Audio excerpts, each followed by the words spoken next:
ചേച്ചി ദേ ആ മാല ഒന്ന് എടുക്കാവോ? ആ എടുക്കാം മോളെ. നിനക്ക് മാലയൊന്നും വേണ്ടേടേ? ഓ എനിക്കൊന്നും വേണ്ട. എടുത്തോ മോളെ, എല്ലാം പുതിയ കളക്ഷനാ. ഇപ്പൊ വേണ്ട ചേച്ചി, ഇപ്പൊ പൈസയൊന്നും ഇല്ല. പൈസ പിന്നെ തന്നാ മതി മോളെ. എടേ എടുക്കടി, പൈസ പിന്നെ കൊടുത്താ പോരെ, നമ്മുടെ സ്വന്തം ചേച്ചിയല്ലേ. പിന്നെ അല്ലാതെ. എടുത്തോ മോളെ. എന്നാ ആ മാല നോക്കാം അല്ലേ? ആ അത് നല്ലയാ, നിനക്ക് നല്ലോണം ചേരും. ചേച്ചി എന്നാ ദേ ആ മാല ഒന്ന് എടുക്കാവോ? ആ എടുക്കാം. നീ എന്താടി എടുക്കുന്നേ? ഓ എനിക്കൊന്നും ഇഷ്ടപ്പെട്ടില്ലടി, ഞാനൊന്നും എടുക്കുന്നില്ല. അത് ശരി.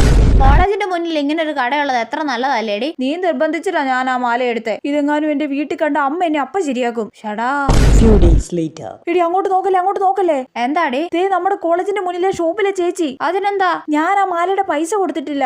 ഷടാ, എന്നിട്ട് നീ ആ മാല വീട്ടിൽ കാണിച്ചില്ലേ? അത് കണ്ട അമ്മ ചോദിക്കും ഇത് വാങ്ങാൻ എവിടുന്നാ പൈസയെന്ന്. അതുകൊണ്ട് ഞാൻ മാല അലമാരയുടെ അടിയിൽ ഒളിപ്പിച്ചു വെച്ചിട്ടാ ഉള്ളത്. ഞാൻ 100 വട്ടം പറഞ്ഞാ ഞാൻ എടുക്കുന്നില്ലെന്ന്. അപ്പൊ അവള് നമ്മുടെ സ്വന്തം ചേച്ചിയുടെ കടയല്ലേ, കുഞ്ഞമ്മയുടെ കടയല്ലേ. സോറിയടേ, നാളെ വരുമ്പോ നീ ആ മാലയുടെ പൈസ കൊണ്ട് വന്നാ മതി. അതാ നിനക്കുള്ള ശിക്ഷ. ഓയോ, എന്നാ പിന്നെ ഇനി മുതൽ നമുക്ക് രണ്ടുപേർക്കും ആ ചേച്ചിയെ കാണുമ്പോൾ മുങ്ങി നടക്കാടി. അത് ശരി.